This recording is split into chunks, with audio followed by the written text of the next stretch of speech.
Ascent Audio, a division of Recorded Books, presents A Touch of the Madness, How to Be More Innovative in Work and Life by Being a Little Crazy, by Larry Kasanoff. Narrated by Larry Kasanoff. For All the Great Scoundrels. Chapter 1, Welcome to the Madness. I wanted to be a movie producer since I was a little kid.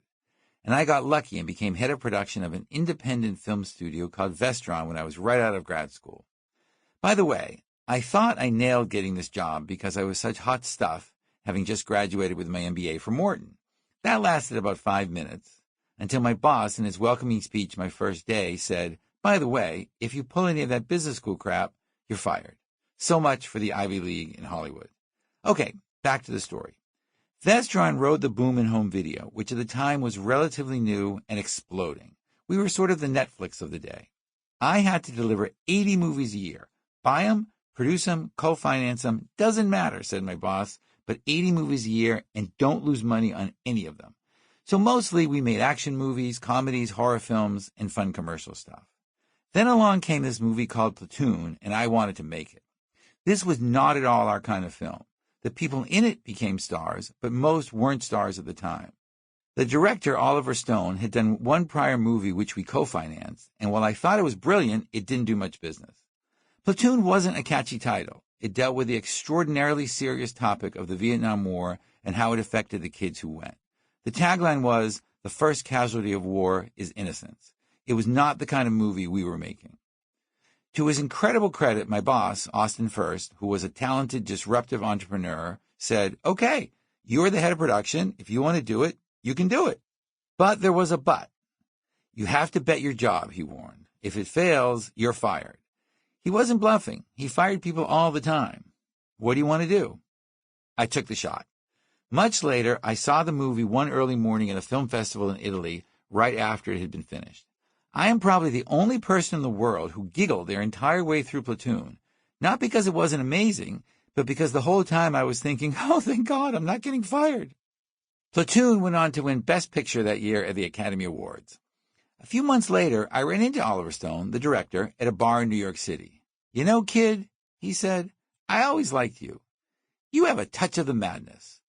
A touch of the madness? I thought. Is he saying I am a bit crazy? Was I crazy? I had to think about that. Then I realized my boss encouraged the touch of the madness by letting a 25-year-old run a huge production slate and take a risk on a movie no one else would touch. I had a touch of the madness by betting a once-in-a-lifetime job to do it. The director had a touch of the madness by never giving up his battle to make a Vietnam movie in a way no one ever had. The whole innovation that was Platoon would not have happened without a touch of the madness. I realized I loved that phrase. It hit me. Innovation demands a touch of the madness. First, why does everyone talk about innovation? Why is it so important? The current of the river of life will always try and pull you towards the middle, towards complacency and mediocrity.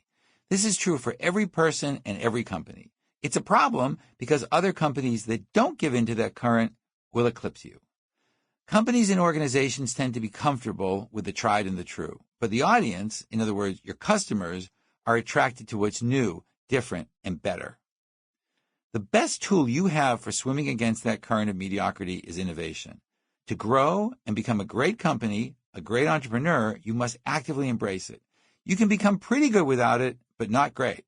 You must take a shot. And to be very innovative, you have to be a bit crazy. You need a touch of the madness. That's what I foster in myself, in my company, and in my movies. It's what companies have to cultivate in their culture, their employees. You can't be great without it.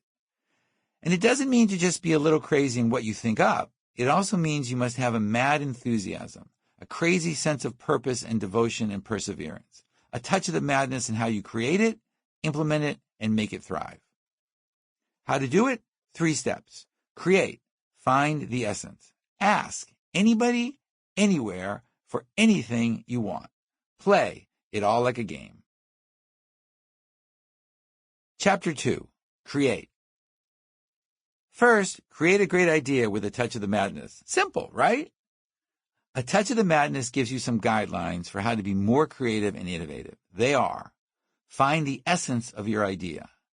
Know your target customer or audience. Let technology serve your idea, not the other way around. Once you've created your idea, never let go. And do it all with a mad fire in your belly, never give up mindset. Here's the breakdown of the 4 steps. Essence of an idea. When I decided to make Mortal Kombat into a movie, everyone told me I was crazy and my career would be over. You can't make video games into movies. And every prior attempt had failed. It had never been done successfully at that point. The secret to Mortal Kombat. But here is a secret. I never thought I was making a video game into a movie. I thought I was making the essence of that video game, the thing that made it so successful, into a movie.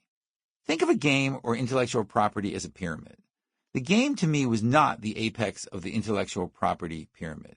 It was one rung down. The apex is the magic pixie dust that made Mortal Kombat such a great video game. I've always thought with Mortal Kombat it was empowerment, wrapped in a visually stunning package, of course, but empowerment nevertheless. Martial arts teaches that you don't have to be the biggest and the strongest to win if you focus, study, and do the right thing. And the game really reinforces that. When wandering around an old-fashioned arcade, this was a place in the old days where you went to play games that were in freestanding big console machines, trying to decide if I should bet my career on Mortal Kombat, an 11-year-old kid slapped a quarter down on the arcade game, looked up at me, and said, "I challenge you to Mortal Kombat." Then he beat the hell out of me, and the game egged him on, saying things in that great, deep, resonant Mortal Kombat like, "Sub-Zero wins, flawless victory, you lose." The kid left feeling great. I decided then and there to go for it. Now, once you have that essence, that top view, you can decide where to sprinkle it. Recently, I was executive producer of a hit Mortal Kombat movie. It was my 19th Mortal Kombat production in 20-something years. I have produced it in every medium in the world. The franchise has grossed almost $10 billion. Here's another one. Several years ago, I went to Lego to try and get the rights to make a full-length animated film. Lego had not done that before. They were concerned that if it didn't work, it might embarrass them. So we all decided to make a movie that would go straight to DVD.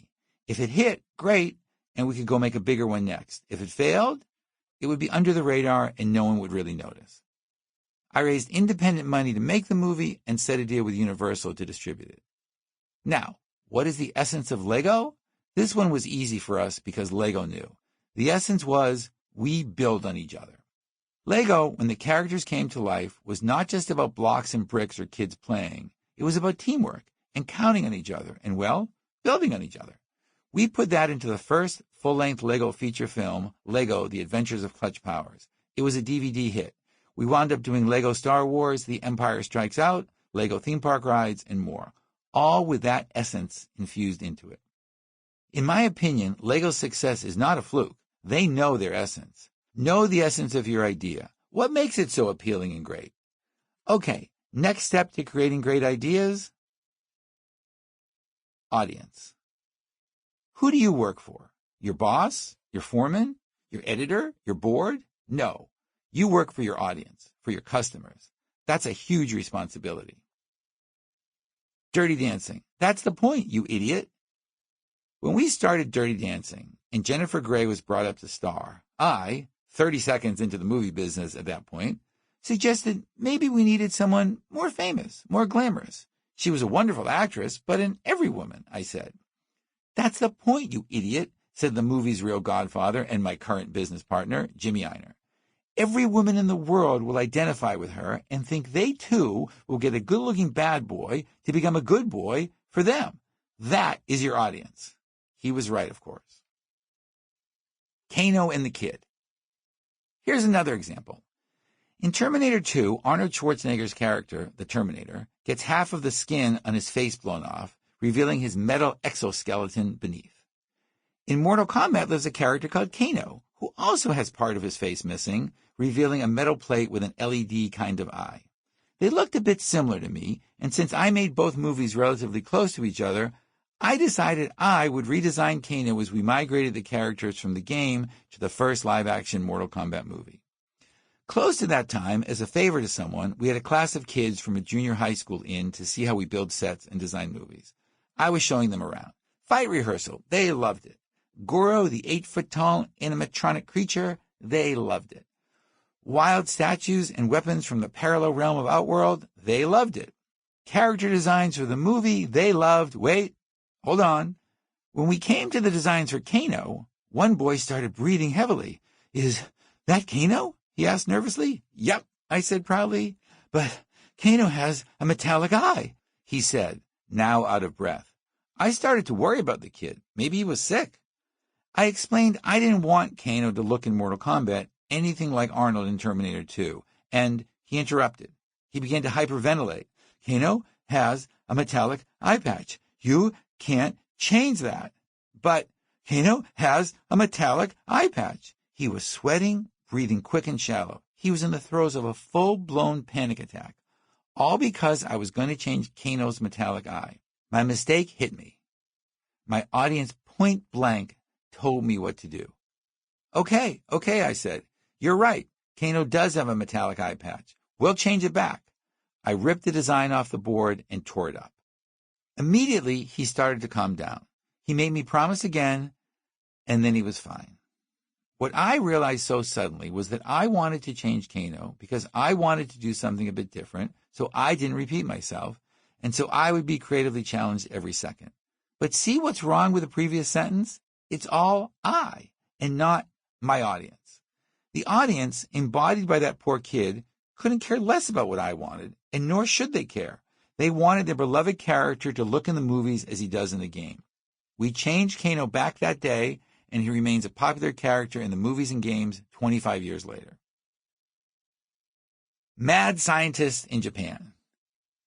We financed at Vestron a campy horror comedy called Reanimator, based on an H.P. Lovecraft novel. It parodied 50s horror movies. The movie featured a mad scientist trying to reanimate or bring back from the dead people. It was wild, crazy, over the top, full of gratuitous violence and goofy sex. People loved it, and it became a huge hit. The scene everyone talked about most was this. Towards the end, the mad scientist has the damsel in distress, wearing very little, strapped down to an operating table in his mad scientist lab. Oh, and his head has been cut off, so he carries it around gripped by the hair in his right hand. Naturally. At one point, the headless scientist stands next to the damsel and, holding his head, kisses her on the cheek, then neck, then his hand and the head goes down out of frame, and, well, you get the picture. It became known, and forgive this if you're prudish, as the head-giving head scene. Again, talked about in the U.S. and Europe, but nothing more. In Japan, a different story. Our chief of the Japanese office had other plans. He put the head-giving head scene on the video box. He made posters he sent to every video store in the country. Remember, you couldn't actually see any nudity or anything. It was all implied and more ridiculous than sexy. And he took out ads and billboards. The head-giving head scene became a phenomenon in Japan, and the video became one of the biggest in Japanese history. Why? Because our chief of Japan knew his audience. The Japanese read wild manga and watch over-the-top crazy anime. Our chief embraced this and was not afraid, nor should he have been. He came to New York proudly to celebrate with us and give everyone their own head-giving head posters. Know your audience and act boldly on that knowledge. I have a little speech before we start every movie. You don't work for me, the director, or the studio, I say. You work for the audience, your customers. You have to know them, not just impersonal demographic info, but what they really want. Ideas drive tech. Let your idea drive your technology, not the other way around. See the Eiffel Tower in your mind, then figure out how to build it, versus seeing lots of metal joints and figuring out an idea for them. This is where things like the metaverse come into play. The metaverse, for example, doesn't really exist yet, commercially, as I read this. The question is, should it exist commercially for you?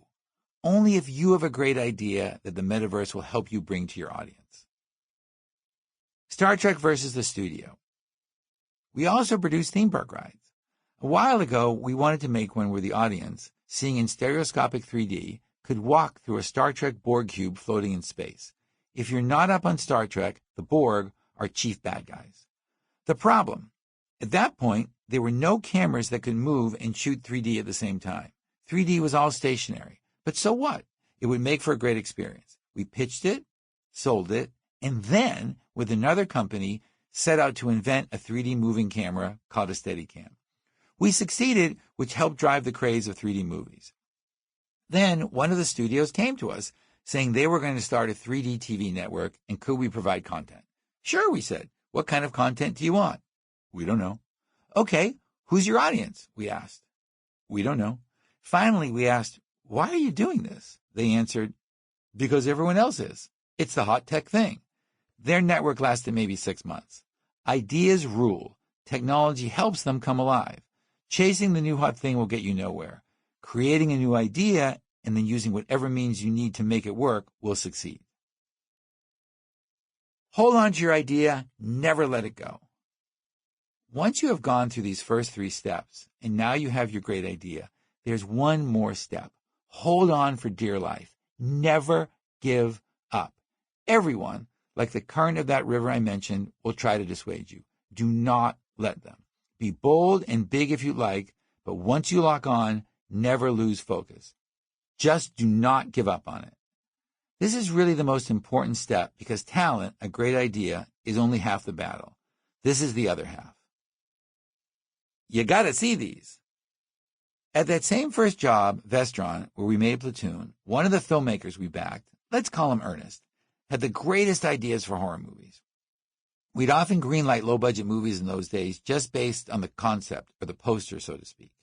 The only problem with Ernest is that he would always go over budget and then rob Peter to pay Paul. In other words, he would use down payments on movies number 2, number 3, and number 4 to finish his over-budget movie number 1. Or maybe he was stealing the money. We didn't really care too much in a sense because all those movies were wildly profitable even with the constant over-budgets. But at a point, things got worse, kind of unignorable. My boss, Austin, and I confronted him in a suite in Cannes at the film market. Austin, a great guy, but one who could be really intimidating when he wanted, paced up and down, yelling at Ernest. How could you do this to us? We trusted you. We believed in you. Ernest just sat there, implacable, legs crossed, one arm draped over the back of the couch, almost smiling. Austin turned things up a notch. We financed you, turned you into a mini studio, and this is how you repay us? No response. Calm as can be. We have a lien on your business, your house. We can take everything and bankrupt you. This went on for 20 minutes. Austin finally asked, what have you got to say for yourself? Ernest smiled and said, Austin, Larry, I completely understand where you're coming from.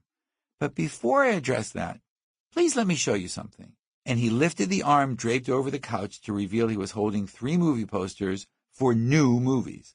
I wanted to show you these concepts for 3 new films. In the face of losing everything he had, his entire plan was 3 new ideas. That was it.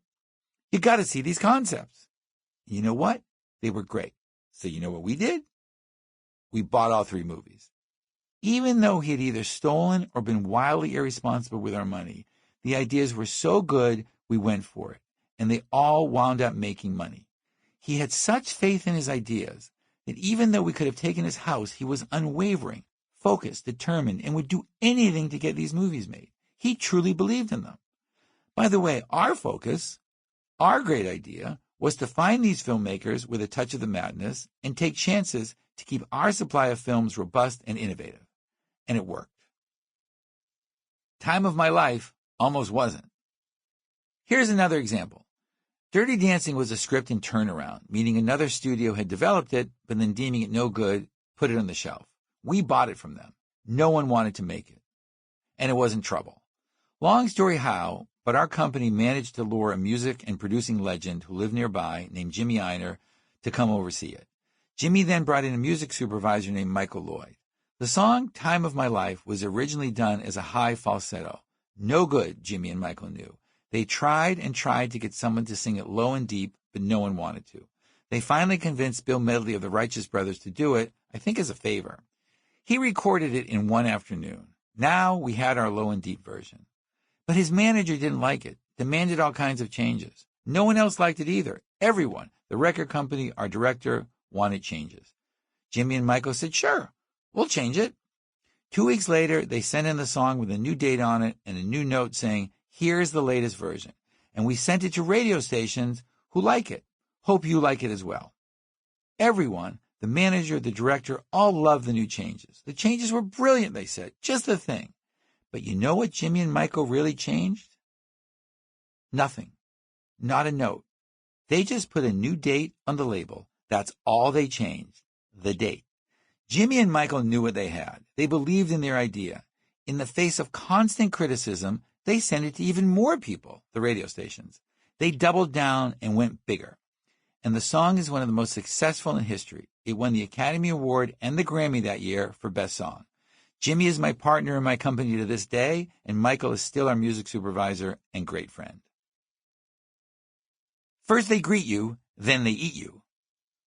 When making low-budget horror movies at Vestaurant, I would often greenlight them, as I said, just by the poster, the concept. But what if the poster is fantastic, but the movie, not so much? That's the decision facing me in a movie called, no kidding, Blood Diner. The creator and director, Jackie Kong, I really liked. She was a whirlwind force of nature. Talk about a touch of the madness. I mean that, of course, as a compliment. She certainly swam away from the current of the river of life and avoided the middle. The concept was fun, and Jackie was the kind of extreme talent I liked to back, but I didn't think the script was good enough. Even so, we ordered the poster concepts. I still remember seeing the poster for the first time. It featured a beautiful, almost Art Deco shot of an old American diner at night with the tagline, "First they greet you, then they eat you." I just loved it. I knew that alone would sell 1 million video cassettes. But could I greenlight this? It was way, way out there.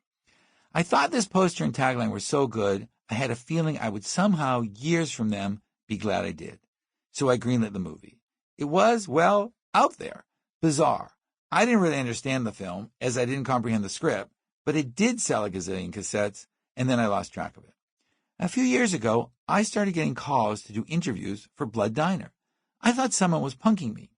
Then, I got invited to come to its weekend showing at Quentin Tarantino's theater in L.A. No way, I thought. This film is still showing in theaters, decades later? I cajoled 2 of my wildest, up-for-anything DJ sister friends to come with me. I wore a baseball cap, high collar, like a cartoon character, trying not to be recognized. The midnight show was sold out. So crowded, I couldn't even find seats with my friends. Now, I can't say even all these years later, I really understand the appeal. But as I said in this book, who cares what I think? The audience absolutely loved it. I learned Blood Diner has become a cult classic. My feeling years ago that in the future I would be glad I greenlit the movie came true. All because of a great poster and tagline. That simple idea became responsible for a movie that has been playing for over 30 years. Okay, so first, create your ideas, but then let them be your North Star. Believe in them. Chapter 3. Ask. Now you have created your great idea and your unwavering faith in it. What's next? Second way to cultivate a touch of the madness, ask. Ask for what you want. Ask anybody for anything you want, anywhere. The easiest way to get anything you want is to ask. Call anybody, ask for anything in pursuit of your goals. No such thing as being shy. No is just the beginning. Ask, ask, ask. If you could call anyone in the world and ask them one question, who would you call and what would you ask?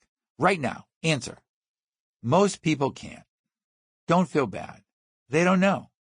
That's because they don't assume they could call anyone in the world. Well, you can. Here are some examples. Guns N' Roses, you could be mine if you will just... When we were making Terminator 2, it was at the time the most expensive movie ever produced. Of course, we wanted to make sure every base, every promotional opportunity was covered. In those days, MTV played music videos and was a huge phenomenon. A video on MTV, if a hit, could be played like 15 times a day for free. So I wanted to do a music video for T2. First, I asked the studio. They said no. Remember, no is just the beginning. I asked the director. He was all for it as long as it was natural to the movie. I asked Arnold, who was not contractually obligated to do this. He said, sure, if you get the biggest band in the world. I said, no prob.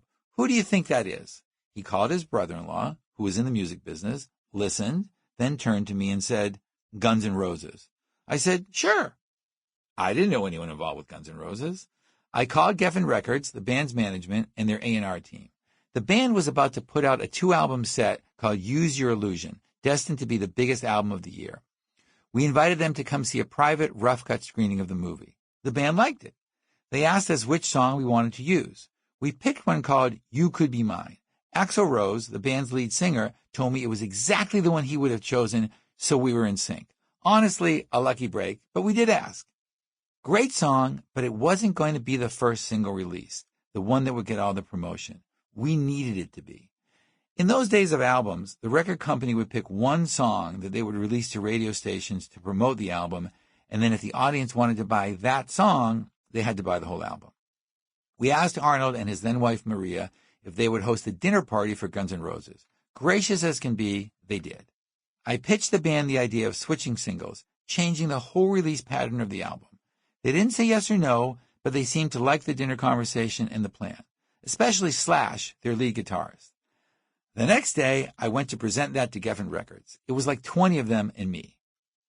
You have to understand, this was the absolute biggest, hottest band in the world, poised to release the biggest album of the year, and I was asking them to switch singles, which means change their entire marketing strategy. Now, their being associated with T2 could be great for them, but T2 hadn't come out yet, so it was a gamble. One of their executives really let me have it. You movie guys think you can just waltz in here and get us to change our strategy for our carefully crafted release of the biggest band in the world, and we'll just do it. Let me tell you something. Then Slash walked in. He saw me, smiled, and pointed to me. He said, "Hey, the movie guy, let's do what he wants." They all jumped up and said, "Yes, of course, Slash. Wonderful idea, Slash. We were just about to do that, Slash. Let's do it." Now we had the director, star, band, and record company all on board. You know what we didn't have? The money. Remember, the studio at first said no. I did all this without having the money.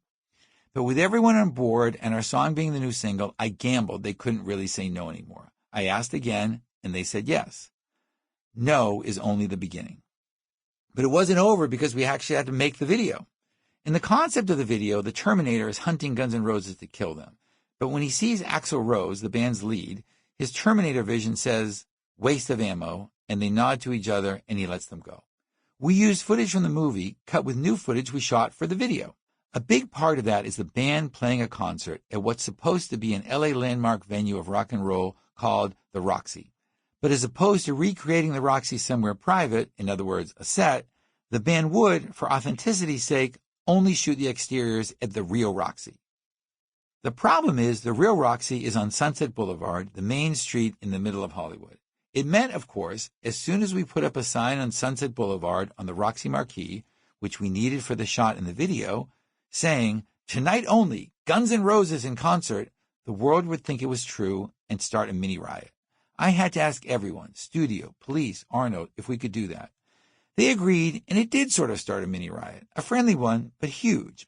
There were dozens of police cars. The band, as I recall, was a bit late because even they couldn't get through the crowd. Arnold waited for them with his usual class and aplomb. It goes on and on. At the end of the day, the song went platinum, the video did play 15 times a day on MTV, and it won a Video of the Year fan contest on MTV. Why? Because I never stopped asking.